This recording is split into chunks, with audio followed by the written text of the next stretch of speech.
my son was diagnosed autistic at age 2, my main concern was figuring out how to best support him so he could do what he wanted to do and needed to do. I never imagined that most of my energy would have to go towards fighting for his basic rights to exist, to be educated, and to be included in society. Most non-speaking students are not included in general education classrooms. They're segregated into classrooms where they're taught pretty much nothing, and then it's later said that they cannot learn, when in actuality, there's never been any Go get attempt the to ball. teach them. Where'd it go? Additionally, the lack of non-speaking children in general education sets up a precedent for the students and parents in those schools to not expect non-speaking children to exist anywhere, so they're often attacked when they're out in public spaces throughout the rest of their lives. I spoke about the discrimination of non-speakers in public spaces with Tiffany Hammond of Fidgets and Fries, a social media powerhouse who advocates for autistics and non-speaking autistics. Her book, A Day with No Words, is currently out and a New York Times bestseller. Non-speaking people get an unfair amount of abuse, and when there's intersectionality of non-speaking and Black, forget it. Then it's off the charts, right? So Right. I want to kind of, what has been your experience with your son and yourself that kind of prompted you to write this book? Oh, wow. Yeah, like where do you start? Right. It's like, where do you start? Where's the beginning? Or I guess I will point you specifically. There's one page that basically you're like, his mouth might not work, but his ears work just fine. So what prompted that? Like, what was the real life or one of the real life situations that prompted that phrase? Everything in the book was like real things that occurred throughout these different days, but I just kind of like put them all together into, a book and gave it a rhyme and all the pretty words. And that was a day when we were at the park and, Aiden's playing and he's, having fun. He's just playing in the grass and he's spinning around and he's dancing and he's jumping. And that's when you had more people staring and making comments and having like the funny the faces and the like looking disgusted. And it was like a group of parents that he was too old to be at the park, that he's just throwing all of the stuff around and he's just scaring everyone. And it's just a lot of I don't even know why people bring children like that out here. I can't exactly remember what I said. I was just like, oh, we have every right to be here. You're being rude. He can hear you. And just because he's different from you guys and he's playing in a different way doesn't mean that he doesn't, understand the words that you're saying. And you're very rude. You're very hurtful. And, and something like, you should stop. Yeah, I like where you say the fact that you say, the kids weren't scared. The parents were, right? Like I've encountered that a lot too. But then they use the kids as an excuse to highlight their own ableism. It's been my experience. Exactly. So, I mean, we were in the park. My son was 9. He's now 15. And he loved to play in the fountain because he loves water. So he was just had a little cup and he was taking the water from the fountain and then throwing it over his head and throwing it over his head. And there was this mother with a baby who came towards the fountain and claimed that he wet the baby. And I said, well, one, it's a fountain. Like, if you don't want to be wet, don't bring your baby towards a fountain, right? Like, it's a play fountain. You're supposed to play in it. 2, I didn't see any mark on this child of water. So I was just like, in my head, I was like, they just don't like the way he looks. But then she went and got her husband, and the husband came and punched the cup out of his hand. And she and the husband started screaming effing R word at him over and over and over, like 10 times. And, so I got in the middle and but it was like things like this happen pretty frequently. Like, not that extreme. That was like the most physical it's gotten, but it's constant, you know. They do that a lot, and I think that's also ties into one of the questions that I do not like the most. One of the ones questions they give me is, what is it that Black autistic people themselves can do to um, keep themselves safe and all these other things? I'm like, okay. And just like the question is wild to me because that is putting the responsibility for our harm on us. And I'm like, I can't do that. I don't want to answer this question. I don't want to ask you how to not hurt us. Yes. No, Like, the whole purpose of your advocacy is to highlight how society needs to change to allow these where people to be included and safe and loved. Not that these people need to change, because they're not. Why should they change? You change your mind, change your attitude, change your behavior on how you treat them. yes, and don't put the burden of our treatment solely on our shoulders. Like that is what is the most one of the most frustrating things in being in these spaces and being an advocate is just like seeing that. I also had the chance to speak with Tiffany Joseph of Nigh Functioning Autism, an autistic and epileptic person herself who often deals with situations where she cannot speak. She has learned to rely on using AAC devices to communicate. She now also helps teach and advocate for those who need AAC devices. It's hard to speak, like generally when I'm having or after I've had seizures, like my brain does not do words properly.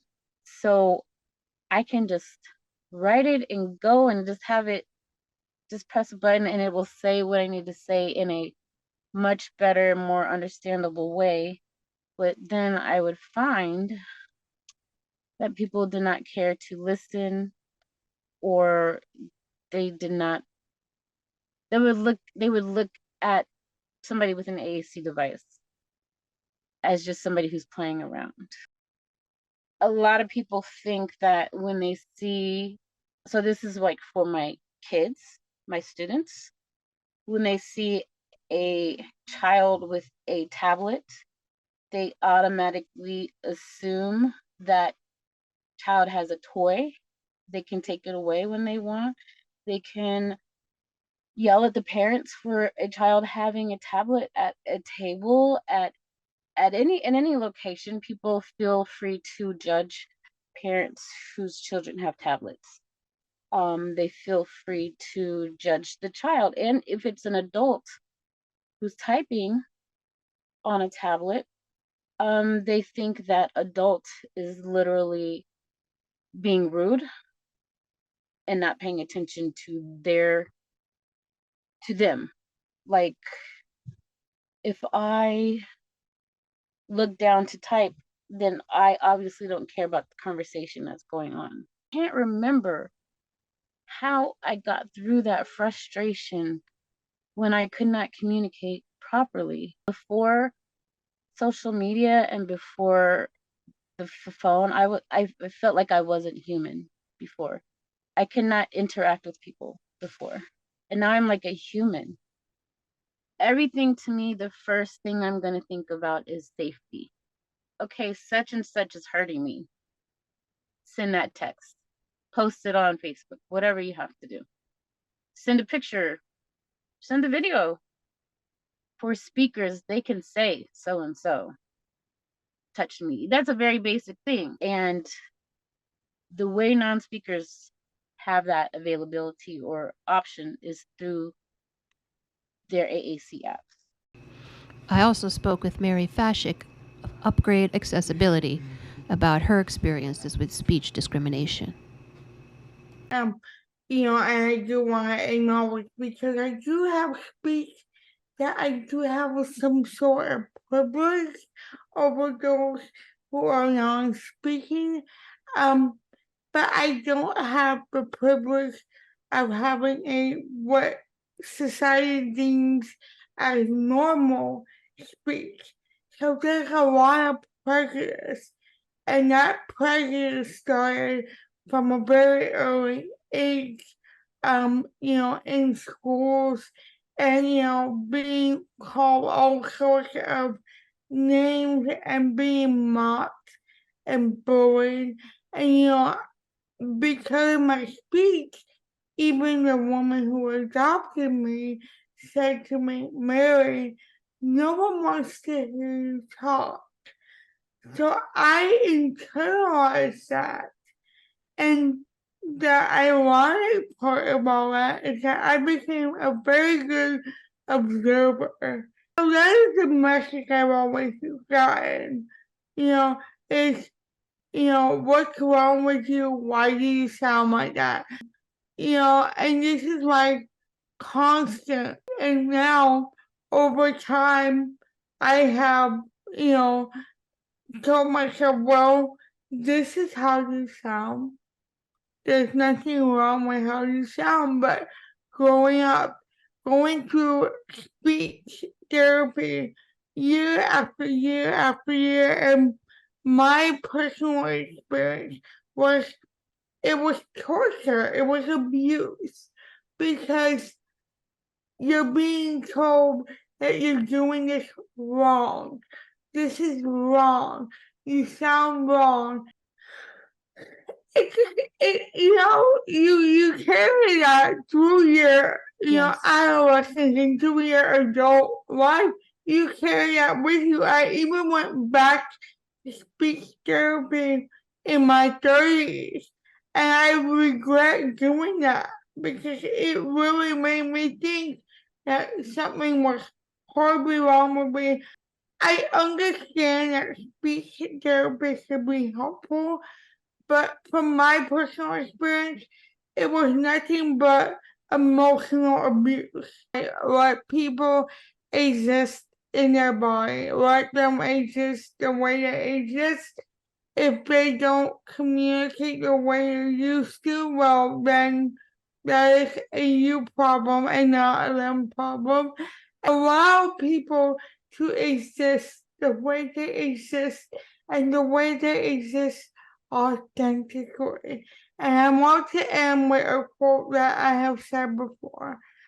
The most difficult and necessary thing that a disabled person can do is exist in non-disabled spaces unapologetically. I was also able to interview Will, a non-speaking autistic 15-year-old in Toronto, Canada, whom my son met through an online non-speakers class. Will points at letters on a sheet to spell out his thoughts, while his mom records what he spells and then reads it back for him. Will has been included in Gen Ed classes since 5th grade using this communication method. He graduated from his middle school as valedictorian. He is currently in a Gen Ed high school. My experiences have depended on the treatment I get from my support person or companion in any situation.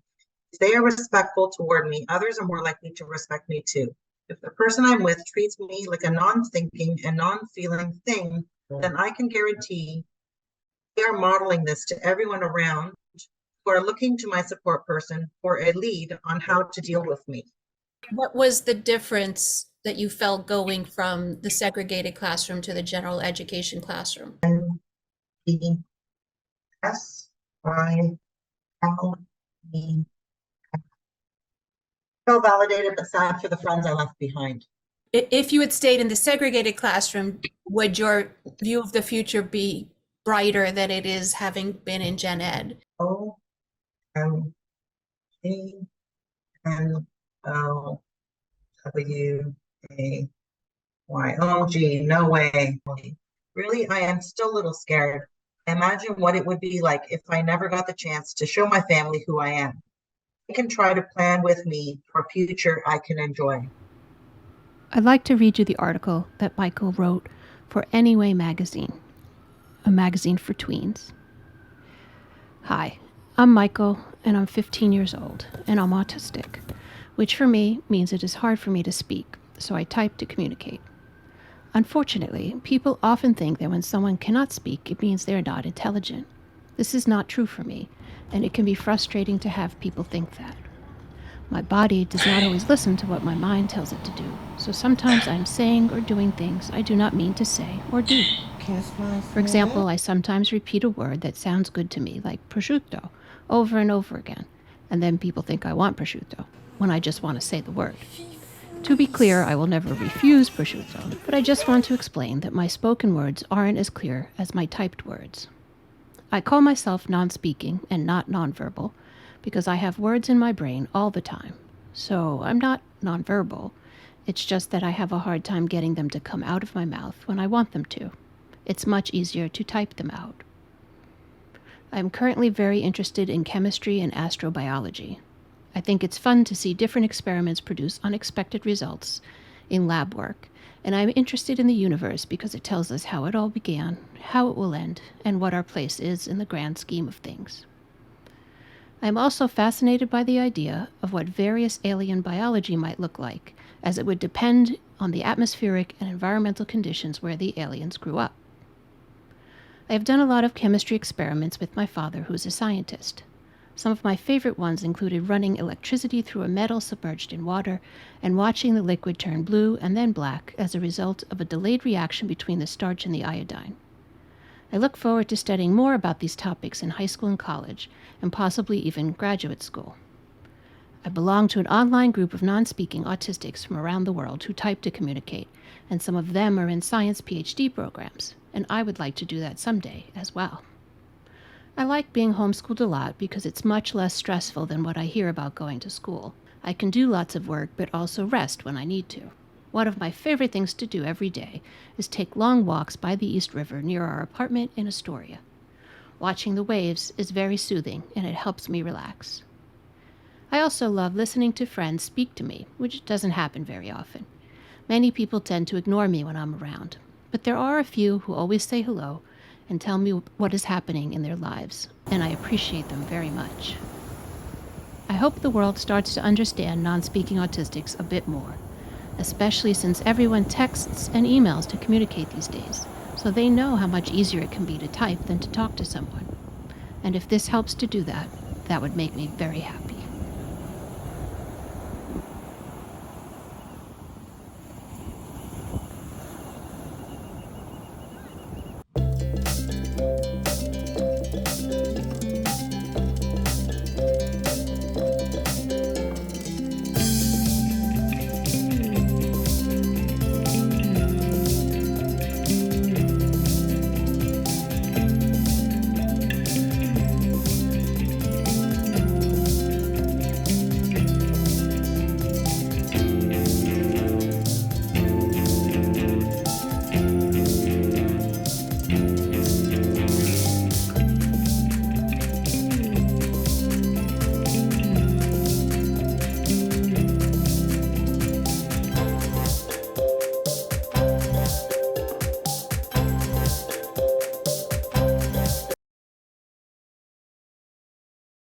Early morning chases a long night.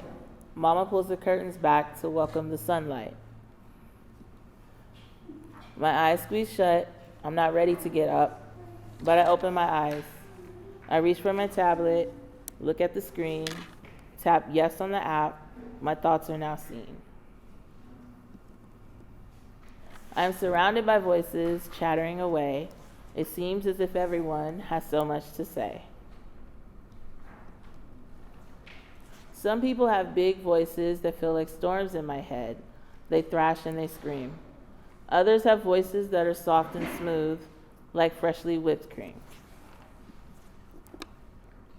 Like water, Mama's voice dances around, bobbing up and down as it leaves her throat, much like the waves that carry a boat. Daddy's voice is like air. You got this.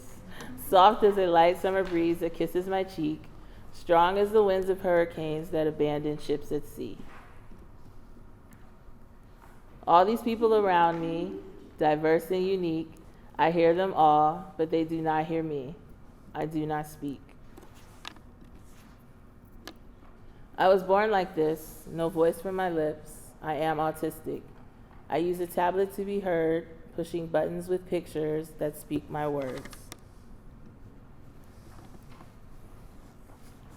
Mama taps, park, now, no, crowd.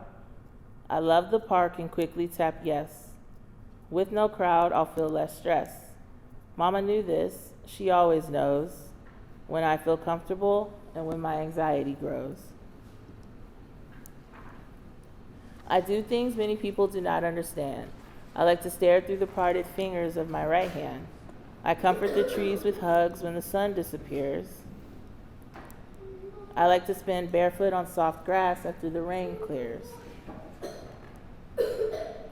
There are some kids at the park with their mamas nearby. The clouds are still gray because the sky has just cried. They all turn to look at me as I jump and flap. One mother sneers, "That boy is handicapped." Mama inhales deeply, her brows crease.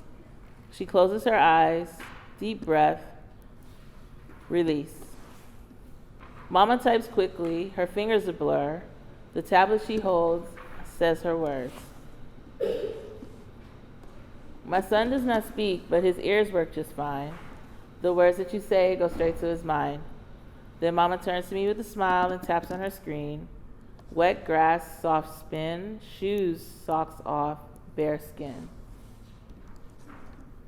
And I twirl in damp grass until I can no longer stand. I tap all done. Mama smiles and takes my hand.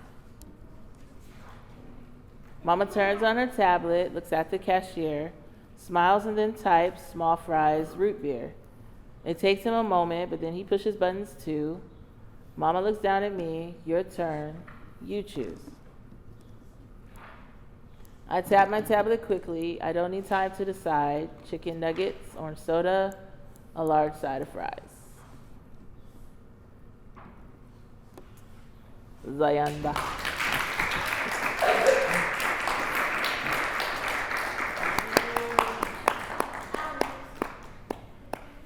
Awesome. And I just hoped that when y'all read it, that it was going to resonate with you, and it was going to touch something within you, and you were going to want to share it with your friends and your family. And I wanted to create something that was going to like last, that people, I wanted this book to be like one of those like perennial hits where they could keep coming back each year. Schools could keep using it each year. And I feel like it's well on its way to being that, considering all the schools and the colleges. And I wrote a picture book, and I do elementary schools, and now I do colleges based on a picture book. And I get to help create courses around a picture book. And I get to go and teach other students, college students that are gonna go out into the world and be speech therapists and OTs. And I'm like, what? Off a picture book. Professors send me emails and they're saying like, hey, we wanna use your book in our curriculum. Hey, this is what we set up. This is my syllabus and your book is part of it. I'm like, a picture book. And like, this is like blowing my mind. And all because, and I just thought that the only people that was gonna buy the book was my sister. And I'm going to schools and they have classes that have tablets and their classmates want to know more about their friends that use tablets or their classmates. And Aiden didn't have that in school. Like, he was the only one in every single school he's been in since pre-K to the moment we took him out at age 11 or so. He was the only one at school, the only one, and by himself in every way. He was by himself, isolated and segregated. And I think at 2 different school districts, he was the only one in his class, and they had to add kids to it to make it a program, to call it a program. And he was still the only one, and that's so it's just really like a beautiful thing to see, like these schools that we go to that are trying, and they know that they have a lot of work to do, and they know that it's not perfect, but they're trying, and to see all the classes and the kids that have their tablets and they're walking around with their tablets and they have their headphones and their tablets, and Aiden didn't have that. He was the only one. And I'm like, where are they at? I'm in Texas. Texas is huge, and where are they at? And then I found them online because they're at home and they don't go outside. And for the same reasons that were in the video, they don't feel safe outside, and they are attacked, and they are scared when they go out. They don't know how the public's going to react, and they don't know how their child's going to be, and it's a lot of stress, and it's hard, and they're at home. It's for us, it's been such, and for me personally, it's been such a relief to find the autistic community online, because we can't often go out. I also have chronic illnesses that I deal with, so there's just getting out on a regular basis is not always possible, and then you feel alone and unsupported, but then you have people like Tiffany creating fantastic, and Jack creating fantastic online communities. It's like the best thing, and I talk so much noise, not nice things, about the community as a whole and online, but I still love it. I think that I'm so hard on her because I feel like I don't think you're hard on it. I think you have high expectations in it. I think that's how I see it, right? Like you want people to, everybody sees it from where they're at, and then they don't necessarily see it from where everybody's at, right? Right. It's kind of like, I'm not religious, but like, whatsoever you do to the least of like people, it's like you got to go and think about who's most marginalized, because if you can help that community, you're going to help everybody, right? But I think people often think, well, what's good for me? They don't think beyond me, and that I feel like you think outside of you and try to encompass everybody. But then people get uncomfortable because they're like, I didn't want to think that much. Yeah, that's like, I used to be like that too, and Same. it wasn't out there, Process. and you're not getting anywhere being like that. You just feel like you're running in mud, and that wasn't. You're not getting anywhere like this. And I'm wearing myself out. I'm tired all the time. I'm not making any progress. I'm getting anywhere, and I'm like, why is this? Why is that? And I feel like once I figure out what it is, and then I'm gonna focus on it. That's gonna be the foundation of what it is that I do once I figure out what the issue is. You said like, I'm getting all this attention just from the children's book, but I think that's the best way to get the attention, right? Because people feel less threatened, like it's not a dissertation, you know what I mean? Like it's accessible, and yet it's everybody can kind of say, oh, all right, I didn't know that, I didn't see that, right? And I think that's the most important thing. It's like acknowledging what you don't know and wanting to know more. I used to look at the calling card, and I was like, I think that for me, like I use it as, I use the book as a business card, and I feel like it just solidifies the work that I do, and it just allows me to continue to do more of it. So like, this is one part of what I do, one part of, who I am, and here's all this other stuff. This is like 5% of what I do. It's a big 5%. It's so great. What's that? Because when we were homeschooling and like teachers and therapists would come to the house, it was useless because they were so trained to think nothing of him that it was actually more harmful for him to work with them than just to not. So we ended up taking over all the work because he was super conscious that they didn't believe he could do anything, and so that made him feel bad, and that's just never a good position. And what I thought immediately was, like the people who have education, schools of education, graduate schools of education need to understand this population better, right? Like speech therapists need to understand this population better. You always get thrown speech therapists at you when your child's not speaking, but they have no idea what to do with a non-speaking child, other than try and force them to speak. And I always say, well, you know, if somebody has no legs, do you try to make them run every day? Like, you're being evil. Like, this is evil. Like, figure something else out. Where's the accommodation? Where's the accessibility? Where's the thing that's going to help them do what everybody else does? But like, you know, like a wheelchair first, you know, like you can't just keep throwing them on the floor and saying, run, right? Like, that's not therapy. That's abuse. You know, I think Mary made that point really well. But yeah, so I'm so glad that you're going into those spaces because they really need to start to understand that speech isn't the penultimate thing in the world. And, you know, if somebody has trouble speaking, give them alternatives, right? So just keep saying, say this. Because if you don't say this, then they assume there's no intelligence. And that's not at all the situation. I think one of the biggest things that helps with reading, but also helps with my youngest was the availability of options. And I feel like a lot of times they go up and be like, well, if he uses this, then he's not going to use that. He's not going to speak. They said that. And like, just open it up, give him an opportunity to choose what's best for him. And I think, and that helped me with my youngest. And that helped me with myself.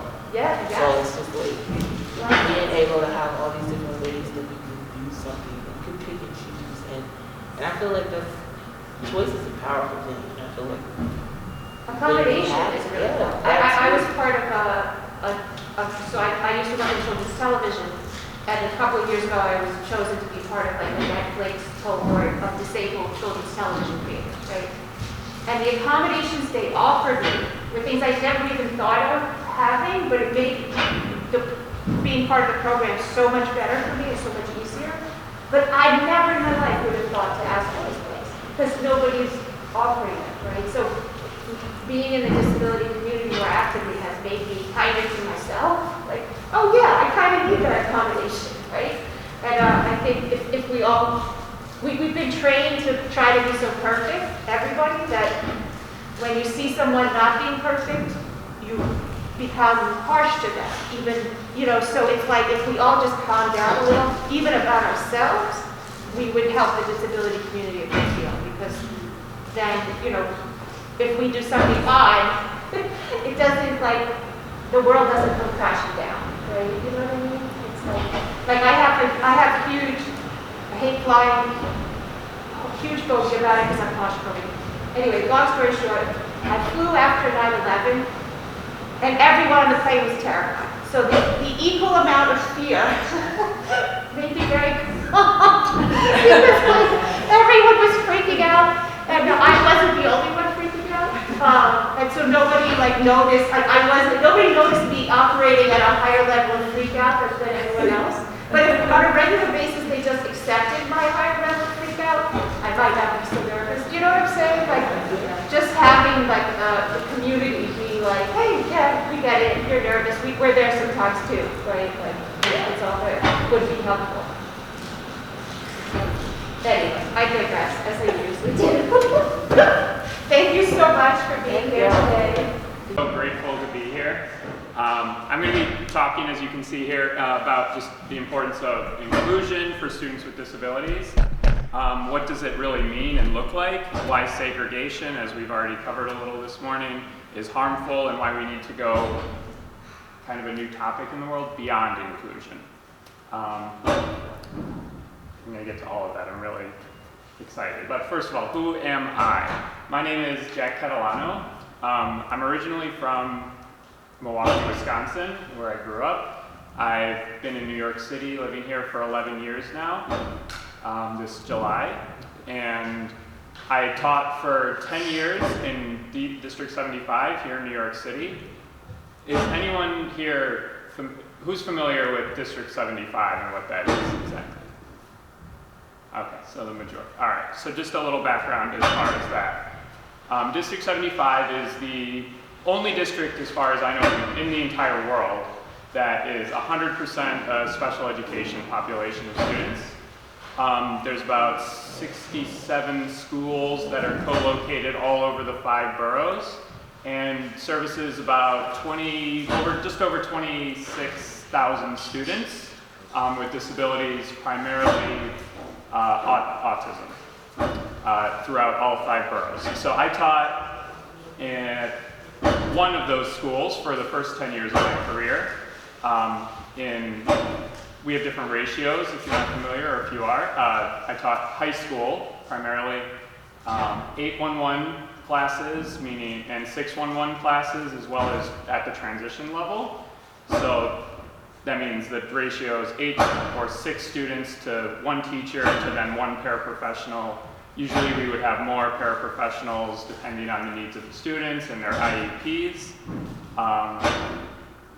And then so just this last year, it's now my 11th year within the DOE, I transition now out of the classroom, and I am at the District 75 office as a mathematics instructional coach. My transition, it's kind of been a few years in the making. I feel like survived teaching through the pandemic. It's hard. And really, my journey started as well. I am both disabled and neurodivergent. I have hypermobile Ehlers-Danlos syndrome, which is a connective tissue disorder, causes me chronic pain every day, and a whole multitude of different issues and things I just have learned to deal with. I am also neurodivergent with ADHD. I am not autistic, but I have ADHD, I have some processing differences. And really my journey and why I'm here now started with the pandemic really in 2020.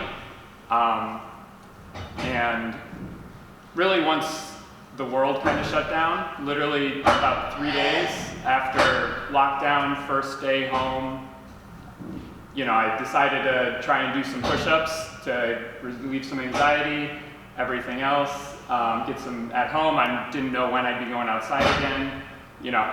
Realized very quickly, tore my labrums, still work with that, and I was like, okay, what is this? Like, what's going on? And from there, it just, throughout the rest of 2020 and into 2021, my chronic pain, my understanding of my Ehlers-Danlos syndrome and started.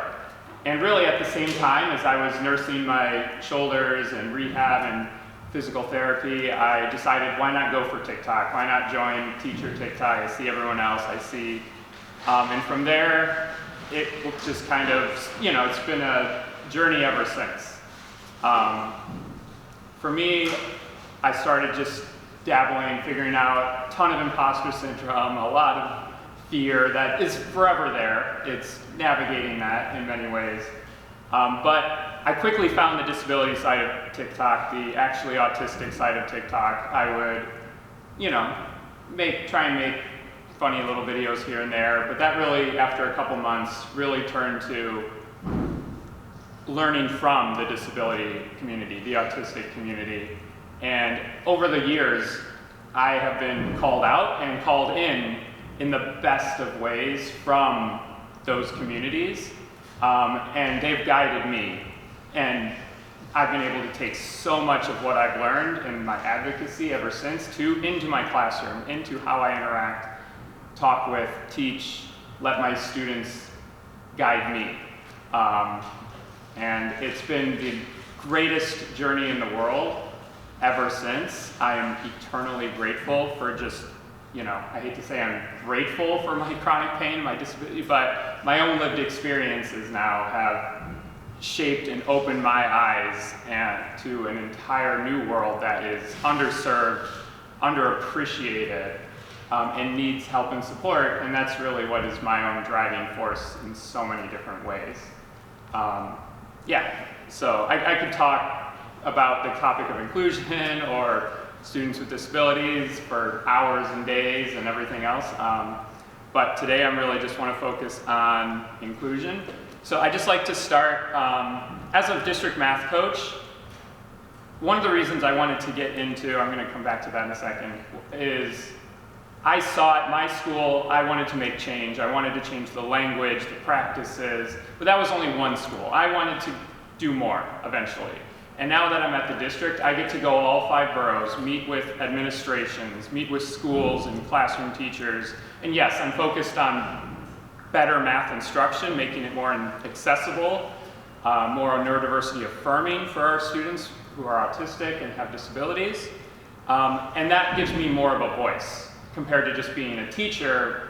Now I'm still along that teacher-coach line, but I feel like I have more power to really put the messages that I am receiving from the disability community, from the autistic community, all out there in the real world, because in the social media world, it's very curated to your own bubble, and once you're out in the real world, very quickly you realize that all of the information, everything in Tiffany's book, still needs to get out there.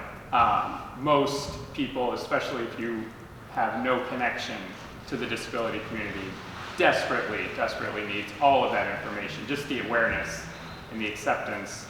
And that's what I love, and that's what I dream of here in New York City, of even growing even more in that role and advocacy. But I like to start here with just my presentations that I give around the schools, is just speaking of students and children, and this is just a group exercise here. Which of these words here would you want someone to use to describe an important child in your life? Think about, why does that matter? And just out loud, are there any others that aren't listed here? Just to kind of get everyone thinking a little bit. If you have any questions about any of these, I know some of these might be new or incomplete. The low functioning versus high functioning really bothers me. Mm-hmm. Functioning, labels, yep. We'll talk about that for sure. I don't like everyone. Any, yeah. You don't have to. I mean, I've heard all of them. They're all quite bad. Yeah. Students is good. I like students. Yeah. Yes. My children. Our kids is good. Yeah, I was going to say our kids with the hours, like collective and team mindset. Yeah. And there is right and wrong, of course, but it's just more so to just open our minds and spread that. Language, to me, is something that's very important, something I talk a lot about on my own platforms and advocate for. This last year I've created, which I can pass out, and you can take as many as you want, pamphlets on how to talk about disability, which I try to spread everywhere. And it's a whole list of way more terms than even that's on here, that, one of my own special interests is just trying to advocate and collect as many and do better. So everything in here has been guided, and there's a QR code with all the resources and links from the disability and the autistic community that guide my own education, that I lead and learn from and then lift up the best I can, is my main objective. So I just wanted to start with this. All right. So just inclusion. What does it mean within education context, and what are the goals? So when I talk about inclusion in education context, I want to talk about students with disabilities. It refers to the practice of educating students with disabilities in the general education classroom alongside their peers without disabilities, rather than in separate, specialized, or self-contained classrooms. So what does it really mean? It means equal access to education, social integration, individualized support, and providing the least restrictive environment. So this is what it means within the education in the current system that we have. It's not fully realized yet. It doesn't fully exist at all in many, many places. There are pockets, and it's growing and it's spreading. But when I say equal access to education, I mean the students with disabilities getting this equal standards, curriculum, content that all students, I hate the labels of special education, general education.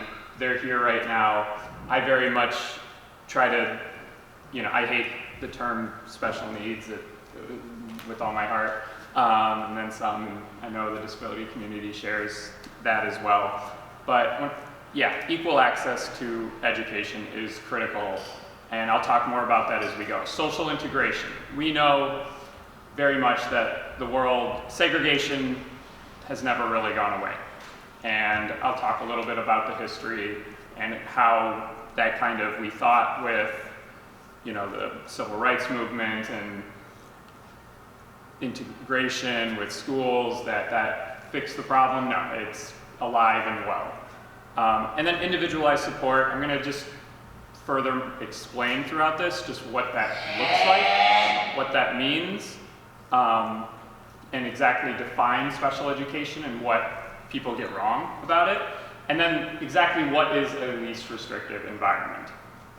So before we get more into that, I just want to talk about inclusion. What is inclusion not?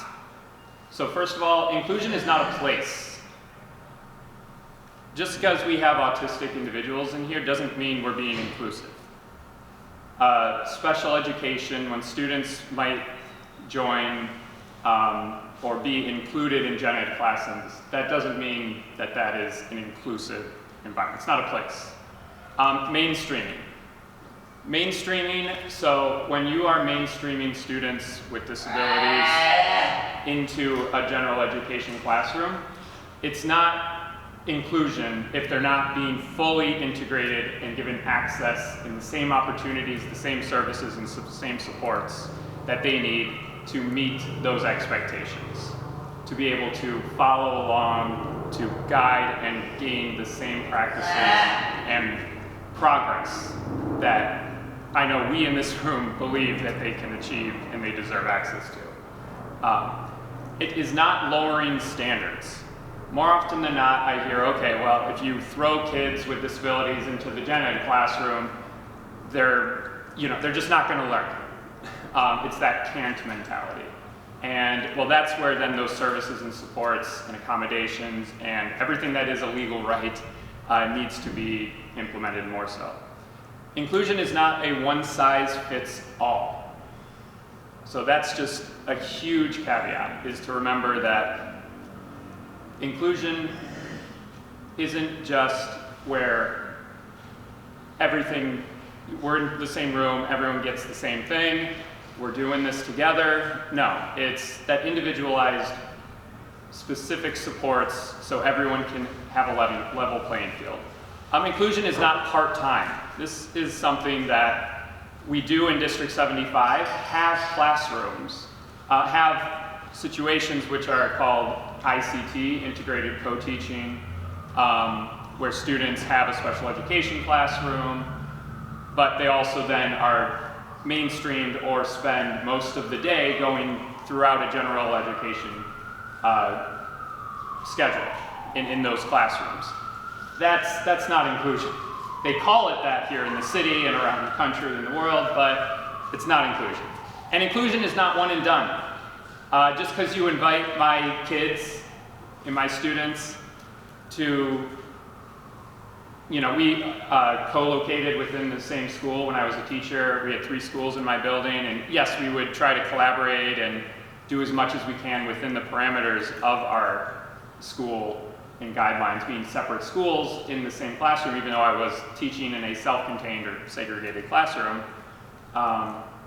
It's not just, okay, we're gonna go, they invited us, the other school, to see their jazz concert and hang out for a little bit. That's not inclusion. It's not one and done.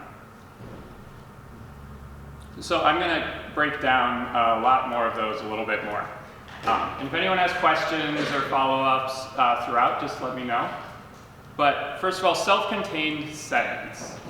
So self-contained is a term used to describe classrooms consisting of only students receiving services and supports under IDEA.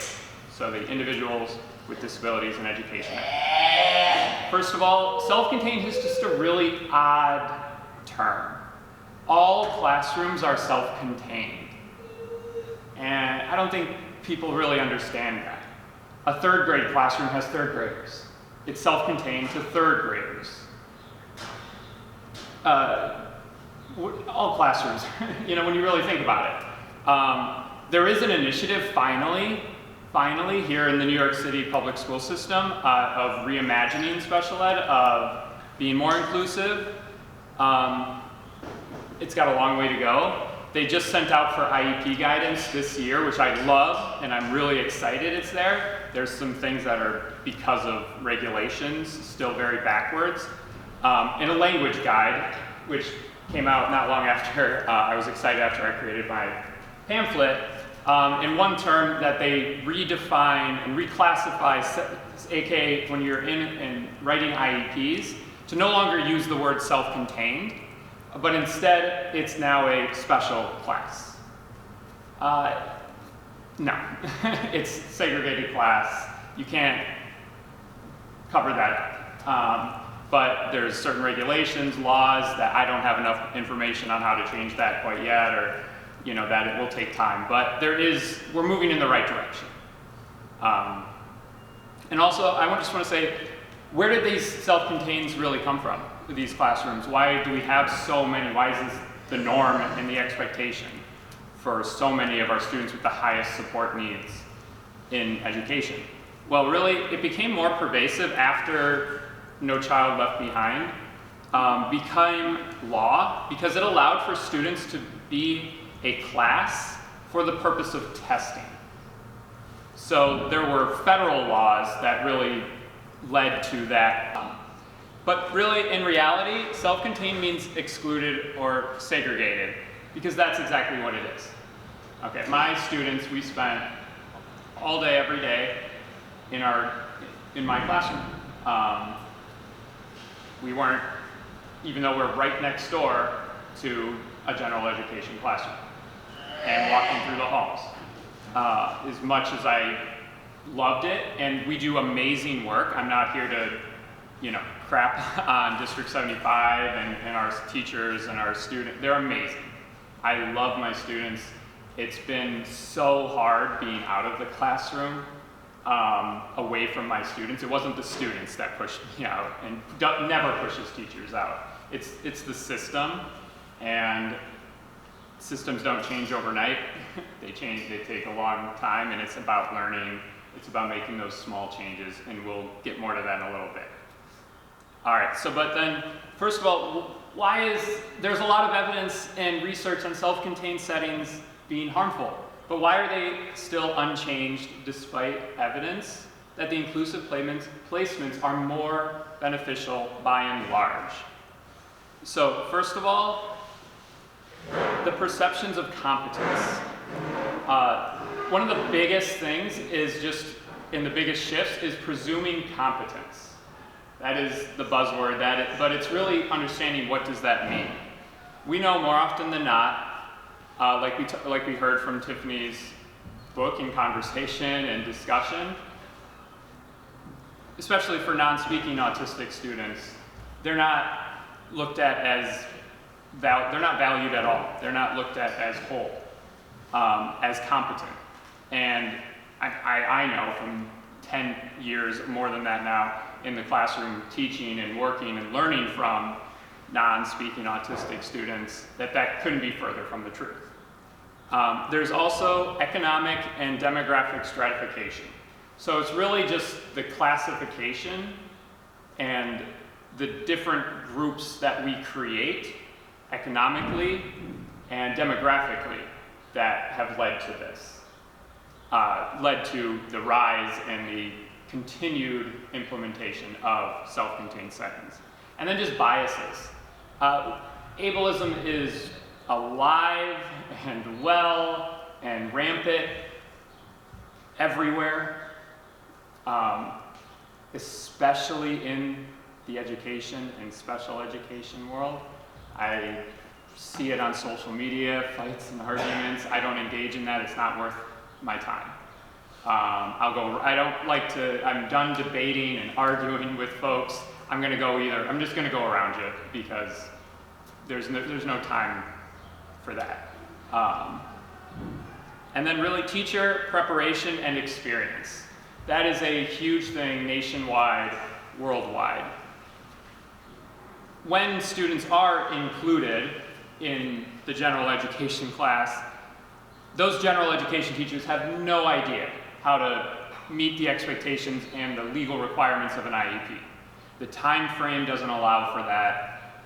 The curriculum, the administrative policies, everything do not allow enough preparation and experience and exposure in preparation programs to begin with. And that's a huge issue. All teachers, all prospective teachers, especially with the rise of disability classification, should be taught. And that's something that we need to advocate more for. We need to really try and change. And then really, I mean, one of the biggest things is just the lack of resources and capacity. Our schools are overcrowded, even in our self-contained settings. Half of them are closets and so small. Thankfully, we're not thrown in the basement in the back corner anymore. We might be in the top floor, back corner, whatever. But yeah, resources and capacity. I would spend easily $1,000 or more a year on just supply above what the pennies I would get, teachers get in this city and in this country to reimburse for their classroom. Because I loved it and I love my students. I want to give them everything I could. Donors choose. I shouldn't have to beg for sensory affirming seating and resources and so forth. But we know it's underfunded dramatically. And then really there's just a lack of knowledge and of current research. There's so many voices out there that I get so excited when one of my favorite things in the world is when I'm wrong. When I get to rethink something that I thought this was true. And that was really what I think propelled me on social media and what I think the autistic community there, at least, has respected the most, is because I love talking about all the ableist, harmful practices that I did for the first 5, 6, 7 years of my teaching. And I don't do that anymore. Here's the changes, here's the research, here's the autistic or disabled voices that have corrected me and told me, and those are the changes I made. And I love that. I love that. Learning is lifelong, it's forever. So that's just so important for me. And it's getting that in the higher ups, getting that research to those who actually are making the decisions and policy is easier said than done. So, yes, there's a lot of system-wide issues here that lead to that, but there's also so many more voices and people out there who are learning and growing and working on each one of these areas. And I firmly believe you don't have to be the president or the mayor or the principal of a school to be able to make change. All right, so really what is the harm from segregating students with disabilities from their non-disabled peers? There's a lot of reasons. Number one, social isolation and stigmatization. So a lot of this might be very clear to some of us, but the wider world needs to know a lot of this. So when you are isolating students with disabilities, you're creating stigma. You're creating othering. You're not accepting differences. And that is, in our echo chambers and our political world, a huge problem. Number two, limited opportunities for interaction and socialization. We all know that disabled peers have just as much to learn as non-disabled peers from one another. And when they don't get that opportunity, everyone suffers, everyone loses out. So those opportunities are so limited, and that is so harmful to our society as a whole. Number three here, lower academic expectations. I very much early in my career, I was like, they can't do that. My kids can't do that. And, you know, that was so ableist of me, so wrong of me to be in that, to not then give them more, believe more in them, give them more opportunities to develop and as their same age peers. And that's still prevalent, and that's something we need to be aware of more and more, is always leading with high expectations and understanding that students with the right services and supports can achieve anything as far as I'm concerned. And then the perpetuation of stereotypes and biases. When segregation, it's as old as time here in this country. It's what the country is built on in so many ways.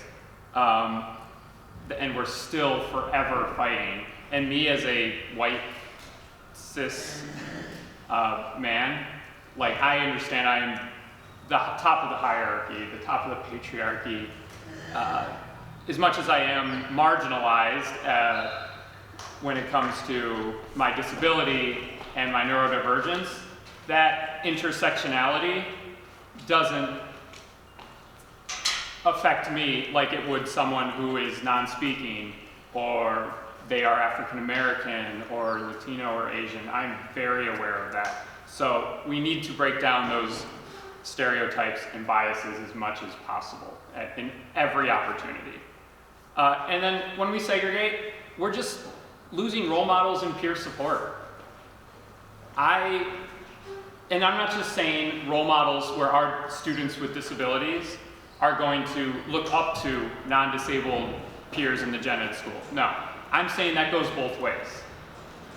I've also seen it work so well where our students are just, my autistic students are fully accepted, and they're just part of that community, whether it's during lunch, whether it's during out on the playground or at the park, where you would never know that they're in school, they're being segregated. And then limited exposure to diverse perspectives. So if we want to grow and make the world a better place, we need to learn from each other. We need different perspectives. That's why I am always so open and seek out the voices, or whether they're speaking or non-speaking, so I can learn. Because I never want to be the smartest person in a room. That is never a goal, because then what am I learning from? And as well, since I'm not autistic, I don't have the same lived experience, and I'm not an expert in any way on what it means. As much as I read about, listen to, that can never replace the perspective that someone who is autistic or disabled has in their diagnosis. There. A lot of times in special education, my students would get different, speech therapy or occupational therapy, and they'll be pulled out. Does it matter to the other students that they're not there for that 45, 50, 30, 45, 50-minute period? Are they asking where are they? Do they care, frankly? Can that even be done within the classroom, where we can all take part in that? So belonging is truly something that we need to make sure we fully understand. It's not just being in the same room. It doesn't matter when they're gone. If you're going to throw kids with disabilities into a gen ed classroom, are people talking to them? Are they engaging with them? Are the students accepting of them? That is so important. And not just, well, they're not here today, whatever, I don't care. And then presuming competence. So it's a guiding principle in inclusive education that involves assuming that all students, regardless of their disabilities or challenges, have the ability to learn, grow, and achieve their potential. So that means just straight up believing in their ability to learn. That it does not mean when a student enters into my classroom or any classroom that they can do everything already. It's presuming that they have the capacity to learn what is going to be taught, what is expected of them, and then believing that they can, and providing the supports and services. So really, you want to promote self-determination.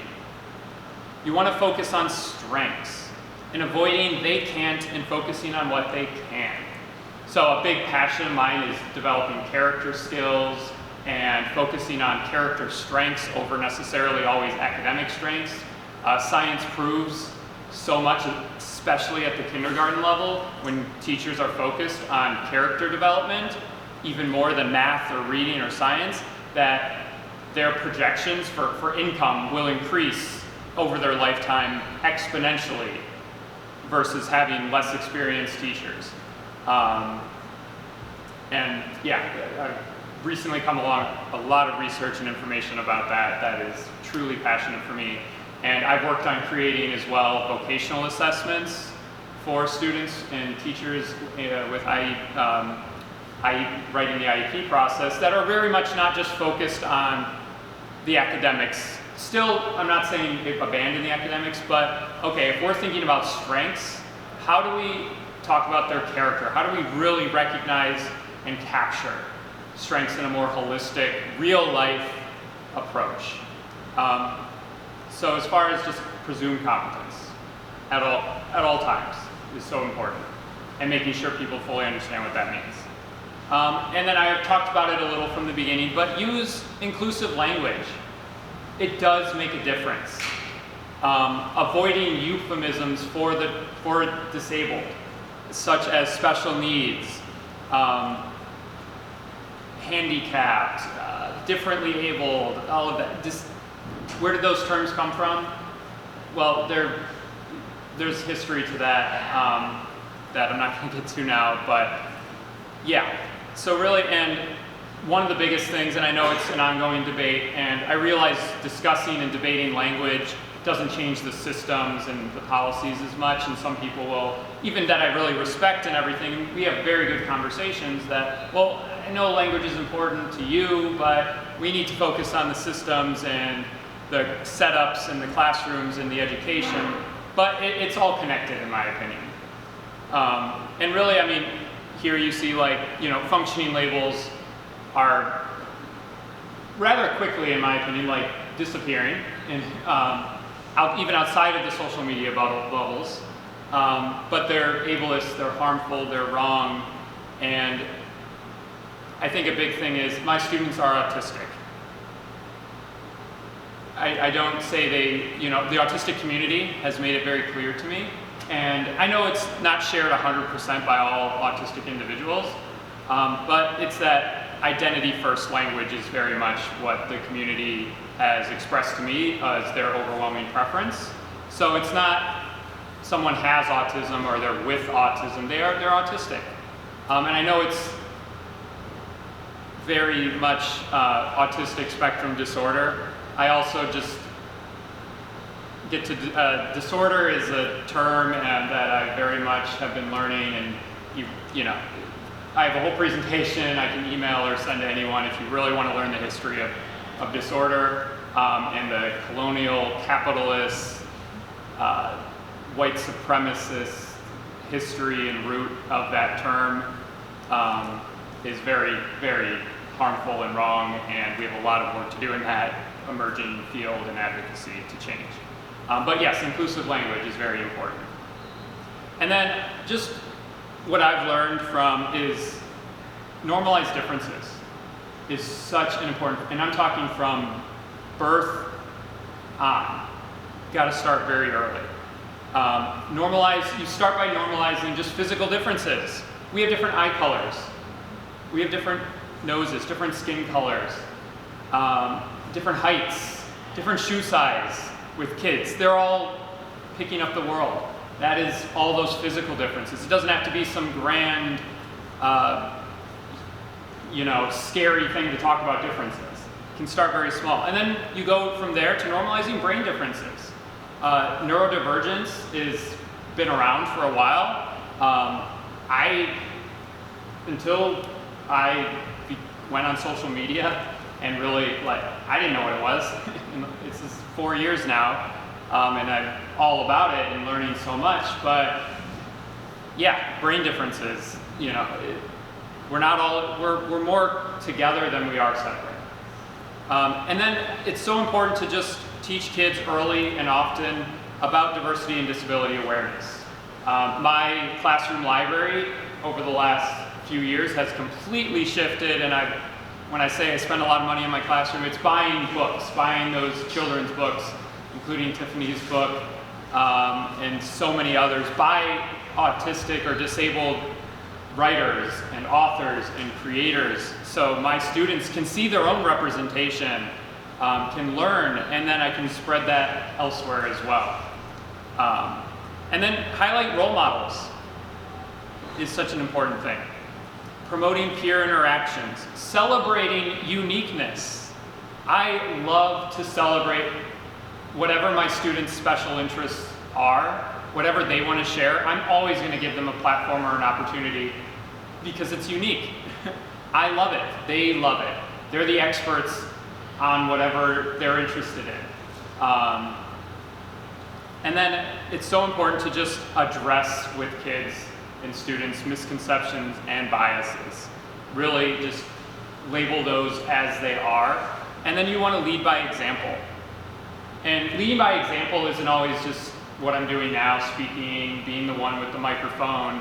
It's leading by example. That means giving the microphone to those who are part of that community, who have more to say, whose voices are not often heard.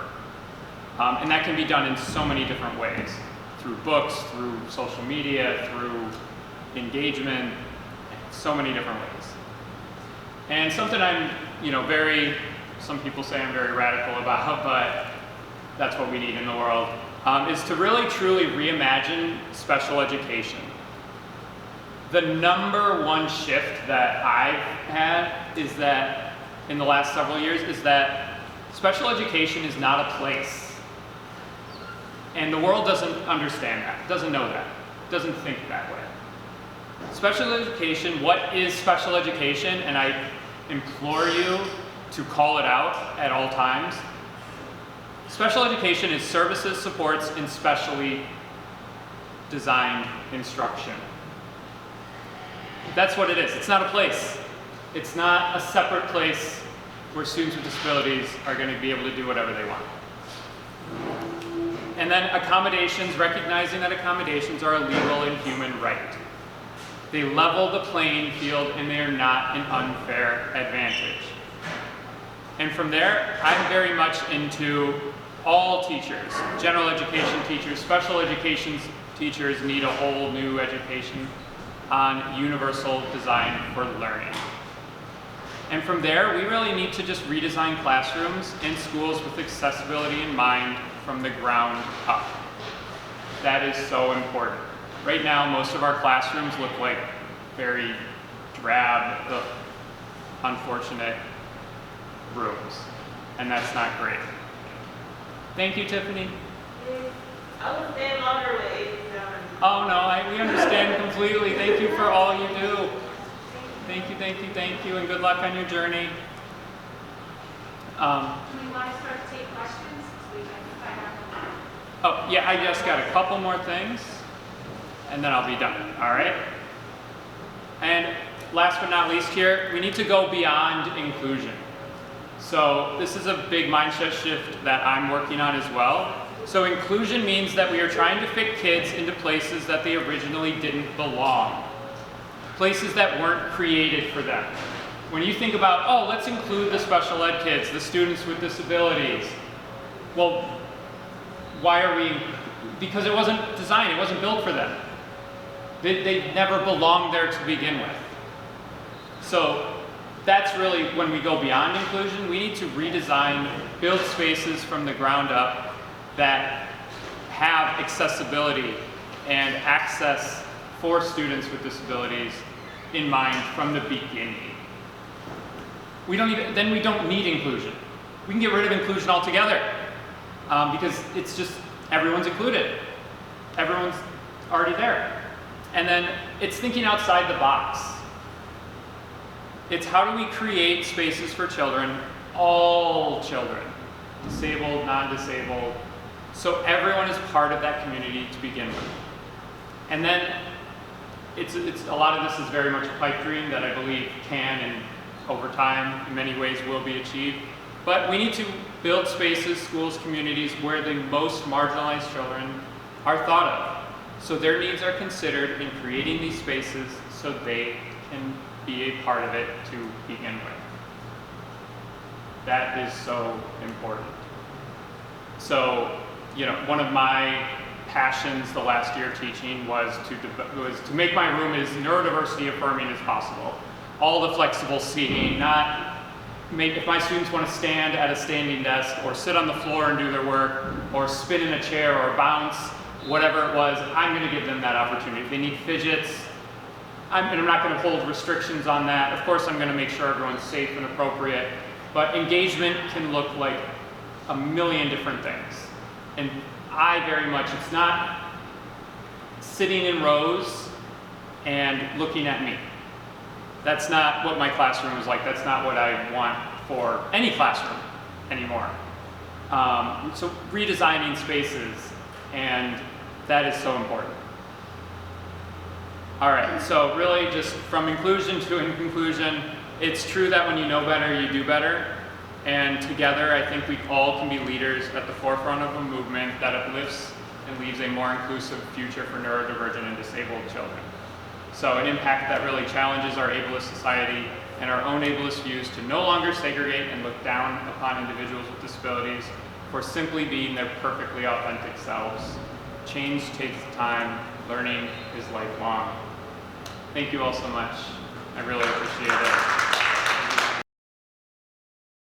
So my name is Jacqueline Diaz. I'm the founder of the Stephen Spectrum Career Project. We provide workforce training, daily living workshops, mentorship, and job placement to the neurodivergent community. And the way that I came on this road is I co-own a recruiting agency, and one of the first candidates that I had was my nephew, and my nephew is autistic. He's now 28 years old. And he said, well, can you get me a job? So of course I said, yeah, if I can't get you a job, then I kind of suck as a recruiter. So lo and behold, I'm here now telling you that I might suck as a recruiter because I could not get him a job. And it was just difficult because there was so many things that lead down the road to getting a job that people don't realize, right? And I'll get into that in a little bit. But then I went to some agencies that said that they help the neurodivergent get jobs, and since they're mostly nonprofit organizations, they either don't have the funding for a lot of staffing, or they don't have enough partnerships with employers that are educated enough to hire the neurodivergent community. And I said, well, I have to do something about this because it saddened my heart. And this is a very good segue into speaking about this topic from what Jack said, because a lot of it transitions later on into the workforce place. When it's on his pamphlet as well, as far as the terms not to use versus the terms to use. And the way that I like to see it is like things that are perceived as weaknesses in the workforce should be transformed into the positives, and that's where the employer education comes in.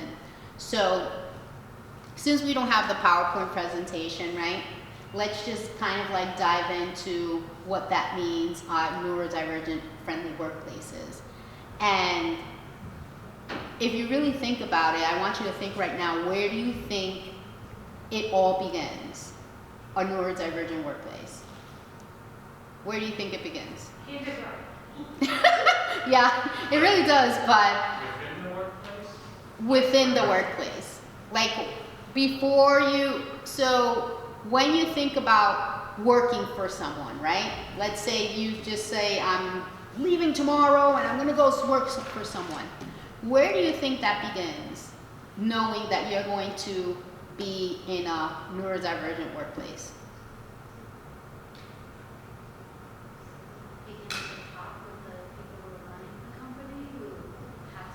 Well, it does, right? Because number one, it begins with leadership. And it begins with people like us in this room that advocate and that educate.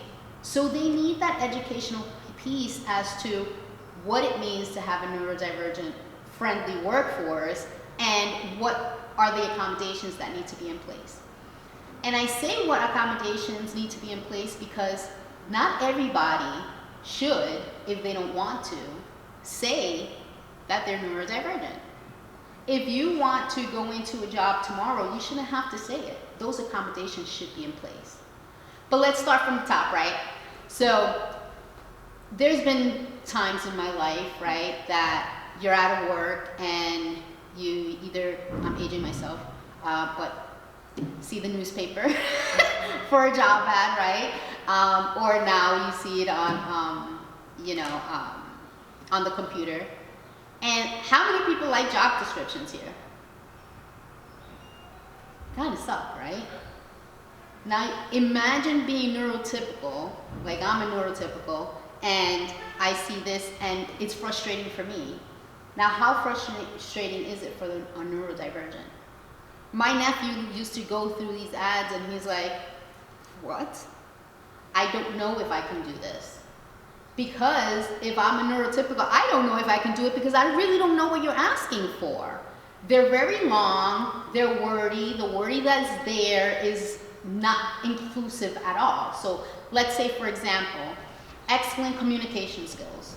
What does that mean, right? So my nephew, big, tall, and you see him down the streets, you might get scared, but he's a big teddy bear, right? And the way that he communicates, he's not nonverbal, but he communicates very softly, speaks very proper. But it can come off in an interview or to anyone that he's speaking to like he's making fun of someone. And a lot of people react that way. Excellent communication skills is something that should be written as must be able to communicate in various forms. That is more inclusive, right? Instead of saying, can work in a team, what do you think that they can say? Because not everybody can work in a team, right? Is capable of performing a job around others or is able to work independently, right? And those are things that when we look at that type of language, if we put something perceived as a weakness rather to the positive is, let's say someone with ADHD that is easily distracted, they say easily distracted. That's perceived as a weakness, right? But if you change that and say, for instance, can work independently alone, right? Can work independently. How much better does that sound? Because that's really what it is. And that's the type of education that employers need right now. And that's one of the jobs that I have, right? Because it's not only placing neurodivergent in the workplace, it's also educating employers to say, here's what they can offer because there's benefits, and we can get into that, of hiring the neurodivergent. And your workforce can be more productive. It's so near and dear to my heart because all my nephew wants to do, while some people hate their jobs, all my nephew wants to do is find purpose.